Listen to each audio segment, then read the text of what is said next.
Chaque matin est une renaissance, un cadeau précieux que la vie nous offre. Pensez-y en vous éveillant. Marc Aurèle, le grand empereur et philosophe romain, voyait l'aube comme un appel à l'excellence, non comme une invitation à la paresse. Intégrer le lever matinal dans sa routine quotidienne n'était pas un choix mais un impératif pour lui, un moyen d'optimiser chaque jour.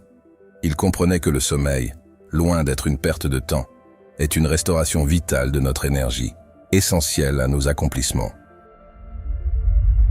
Aujourd'hui, dans cette vidéo, nous plongeons dans 10 principes stoïciens fondamentaux.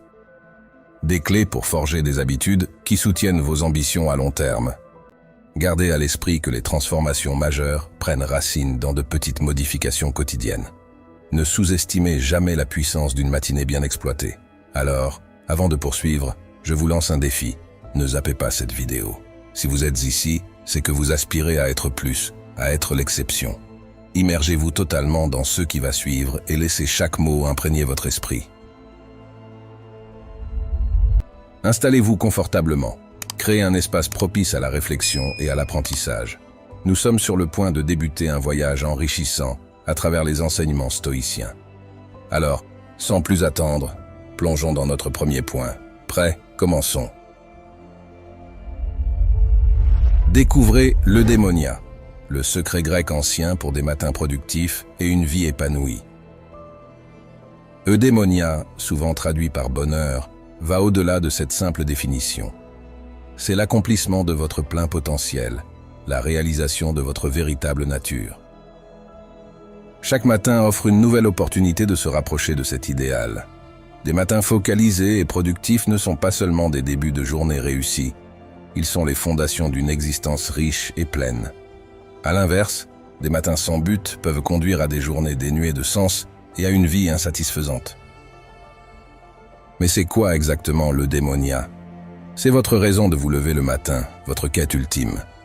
Les philosophes grecs tels qu'Aristote voyaient en l'eudémonia l'objectif de la vie humaine, atteint par la vertu, la raison et l'autoréalisation.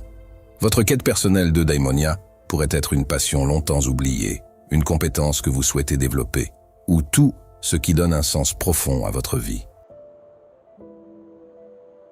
Pour entamer cette quête, interrogez-vous chaque matin, qu'est-ce qui me rapprocherait aujourd'hui de mon eudémonia? Notez vos pensées et choisissez celles qui résonnent le plus en vous. S'engager dans la voie de l'eudémonia, c'est s'engager dans une vie de défis enrichissants, de relations significatives, de créativité et de bien-être.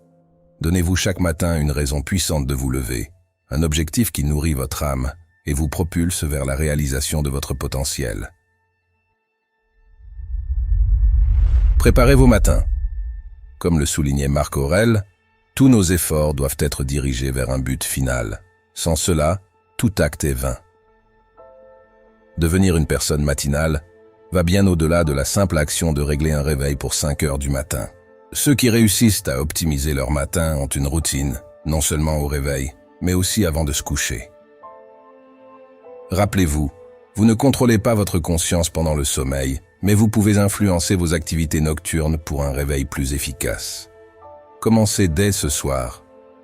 Éloignez-vous de la télévision et du téléphone avant de dormir.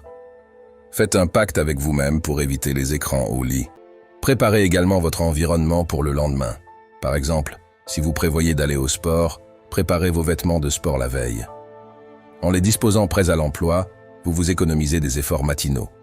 La présence de vos vêtements et baskets prêts dans votre chambre rendra plus difficile l'idée de sauter l'entraînement. Et n'oubliez pas, un esprit encombré de problèmes non résolus, qu'ils soient financiers, relationnels ou professionnels, ne trouve pas le repos facilement. Vous connaissez sûrement ce sentiment, celui de tourner en boucle sur un problème en essayant de dormir. Il est essentiel de résoudre tout ce qui est en votre pouvoir avant de vous coucher. Pour les problèmes hors de votre contrôle, pratiquez la respiration profonde. Inspirez calmement, comptez jusqu'à 5, puis expirez lentement. Ce simple exercice signale à votre corps qu'il n'y a pas de danger, permettant un relâchement des tensions, un ralentissement du rythme cardiaque et un apaisement intérieur. En ralentissant consciemment votre esprit, vous favorisez une nuit de sommeil réparatrice, essentielle pour un réveil productif. Les petits sacrifices du soir sont les clés pour devenir un lève-tôt accompli et tirer le meilleur parti de vos journées. Évitez les distractions après le réveil. Comme le conseillait Marc Aurèle, concentre-toi sur chaque minute comme un Romain, comme un homme, en te focalisant sur ce que tu as à faire, en te libérant de toutes les autres distractions. Souvent, dès le matin, nous nous trouvons éparpillés dans différentes directions sans même saisir notre véritable objectif. Les distractions sont omniprésentes. Vidéos aléatoires sur Facebook, un nouvel épisode de votre série favorite, actualités tragiques, messages Instagram, vaisselle sale, factures impayées. Dans notre monde moderne, les moyens de communication et les stimuli mentaux abondent. Peu importe l'heure à laquelle vous vous levez, les distractions guettent, parfois au point où il semble que le monde conspire contre votre concentration. La plupart du temps, ces distractions agissent comme une forme de procrastination productive. Elles semblent utiles, nécessaires même, mais elles ne doivent pas nécessairement être traitées immédiatement. Apprendre à les reconnaître et à les repousser peut transformer radicalement vos matins. Il est essentiel de se rappeler que le temps juste après le réveil est un moment précieux. C'est un temps pour vous, pour établir vos priorités et commencer votre journée avec intention. En résistant à la tentation de plonger dans un océan de distractions, vous préservez votre énergie et votre concentration pour ce qui compte vraiment. Je vous conseille vraiment de commencer par des pratiques simples. Ne consultez pas votre téléphone dès le réveil, ne regardez pas immédiatement les nouvelles, ni ne vous préoccupez des tâches ménagères mineures. Concentrez-vous sur vos objectifs de la journée. En adoptant cette discipline, vous prenez le contrôle de votre journée dès les premiers instants, pavant ainsi la voie à une productivité et une réalisation significative. Cultivez la régularité du réveil. Comme le disait Marc Aurèle, nous devons construire notre vie action par action et nous réjouir si chaque action atteint son objectif, sans laisser personne nous détourner. Cette sagesse est fondamentale pour réussir à devenir une personne qui se lève tôt avec régularité. Écoutez attentivement ceci. Prendre en main chaque aspect de votre vie est le premier pas vers l'obtention du pouvoir personnel nécessaire pour créer ou transformer ce que vous souhaitez. Pour se lever tôt de manière régulière, il est indispensable de cultiver l'autodiscipline. L'autodiscipline est en fait l'habitude de la constance. Il faut se motiver à répéter une action jusqu'à ce qu'elle devienne naturelle. Et c'est en voyant les résultats de cette répétition que vous serez encouragé à continuer. Les 30 premiers jours de mise en place d'une nouvelle routine matinale sont cruciaux. Cette période peut être divisée en 3 phases de 10 jours. Chaque phase présente ses propres défis émotionnels et barrières mentales pour maintenir la nouvelle habitude. Les 10 premiers jours sont souvent les plus durs. L'envie d'abandonner peut être forte, en particulier quand il s'agit de se lever tôt. Des pensées comme « je suis trop fatigué »,« j'ai besoin de plus de sommeil » ou la tentation de remettre l'alarme à plus tard sont communes. Il est important de se rappeler que cette période difficile est seulement temporaire.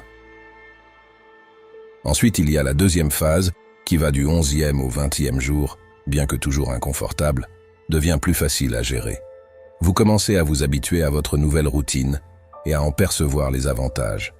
Votre confiance s'accroît et vous commencez à associer positivement les bienfaits de vous lever tôt.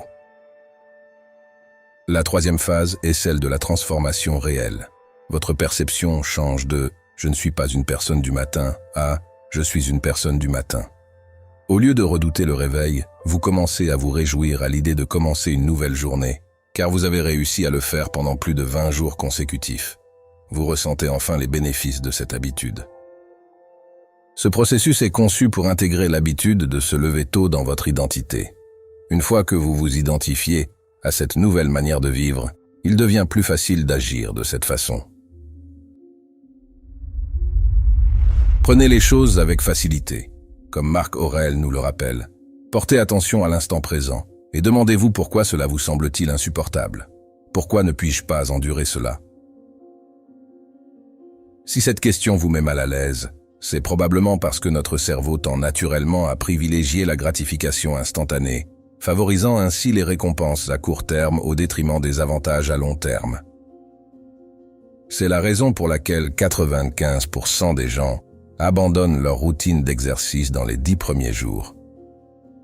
Ils ne réalisent pas que la difficulté ressentie au début de toute nouvelle habitude est temporaire. Beaucoup se disent « si c'est si douloureux, alors ce n'est pas la peine ». Cette mentalité nous amène souvent à procrastiner, en particulier lorsqu'il s'agit de se lever tôt. Si nous ratons un matin, nous nous promettons de recommencer le lundi suivant ou le mois prochain. Cependant, il est essentiel de comprendre que c'est notre capacité à persévérer qui forge notre discipline et notre force.